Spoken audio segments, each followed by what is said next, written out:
So, you're relatively new to the idea of buying a whole animal, but you've decided to go for it and you're feeling pretty excited. Next thing that happens is you get an email from the farmer, that's me, and I ask, great, I'm excited that you're getting an animal. Now, let me know what cut you want. Well, don't worry, we're here to help.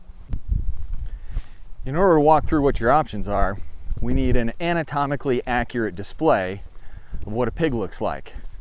Don't worry, I've got just the idea. But here's the way I want you to think about it. You've got the front leg, you've got the back leg, and then in the middle, you got the top half and you got the bottom half. Some of those areas have a number of different choices. We'll talk through those. Other areas, well, there's kind of only one choice. But first, let's find that anatomically accurate display piece.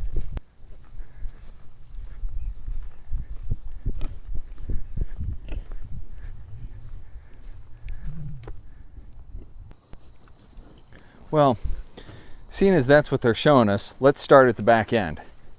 What you've got right here is the ham.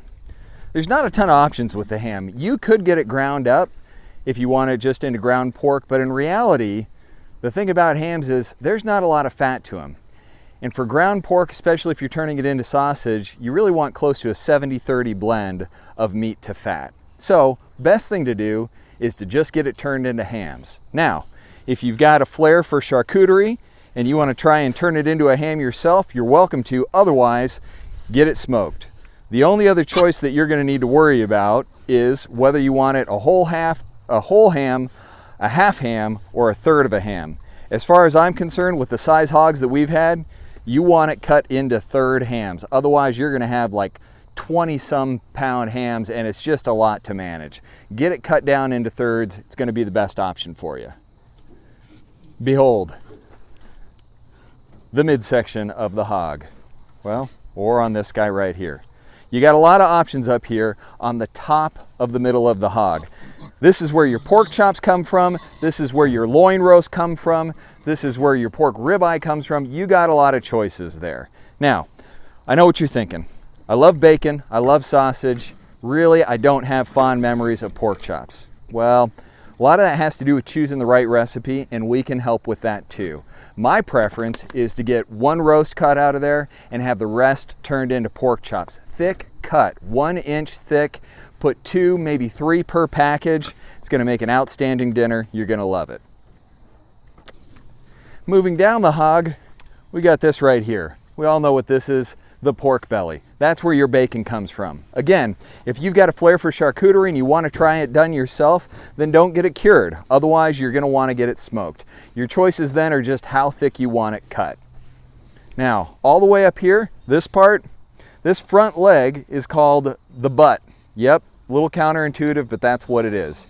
A lot of options here too. You can get this cut into steaks. You can get it cut into whole roast. This up here is the Boston butt, and down here is called the picnic roast. And then you've got your hocks down there below that. Now, the shoulder, the front of the pig, is designed by God to be the perfect source for sausage. It is itself a 70-30 blend of fat and meat. So, if you like sausage and want to make your own, that's a great place to start. If you like pulled pork, well, you're going to want it left whole because that's where all that's going to come from. One of the most delicious parts of the animal. Now, there are other parts to the hog. You've got the neck roast, which oddly enough come from the neck. That can be ground up. The jowls can be turned into a type of bacon called guanciale. It's very much like a pork belly, but it comes from the cheek. But when in doubt, get it ground up. You're gonna have some great ground pork. You can get it turned all into sausage, and you're gonna have a great experience with it. Admittedly, it can be a little bit chaotic in the pig pen. So, let's do a slightly less anatomically accurate, but perhaps easier to understand review of what your options are. Starting at the back side of the pig, the back leg is the ham. Green ham means that it's uncured. If you're new to this, get yourself a cured ham and get it cut into thirds, because otherwise they're gonna be huge and hard to eat. Having 3 hams is a great choice. You've got one for around Thanksgiving, you've got one for around Christmas, you've got one for Easter, and that's a perfect fit. Moving forward, the top half along the backbone of the pig, that's where you've got a little more options. You can get it ground. There is some lard that's up there, but largely you're dealing with the choice of, do I want chops or do I want a loin roast? Both great options, just depends on how you like to eat it. And if you've had bad experience with chops in the past, wait till you taste these, get a recipe from us, we'll help you out. Ribs are ribs, you know what they are, you've eaten them, you've loved them. Below that, it's bacon. Again, want to try your hand at charcuterie, get it just as a side, a pork side. Otherwise, get it bacon. Thick cut, thin cut, however you like it. Moving up to the front, top side of that shoulder, that front shoulder is called the Boston butt.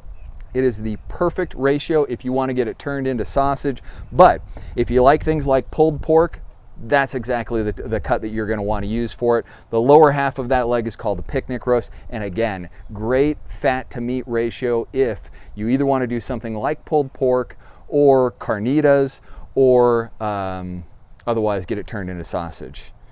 So while you might not now know everything that you need to know about getting cuts from a whole or half animal, you now know enough to be dangerous. Don't get stressed out by it. It'll get more familiar to you through the years, and you're going to learn a lot more about the animal that you're getting and be able to cook more and more interesting things. So if you get overwhelmed, if you have questions, please reach out. I'm happy to talk at length about all of the different cuts and the different ways that you can use them and help you make the cuts that are best for your cooking style.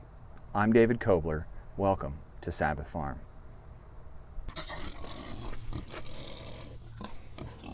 They don't really acknowledge personal space in the pig kingdom.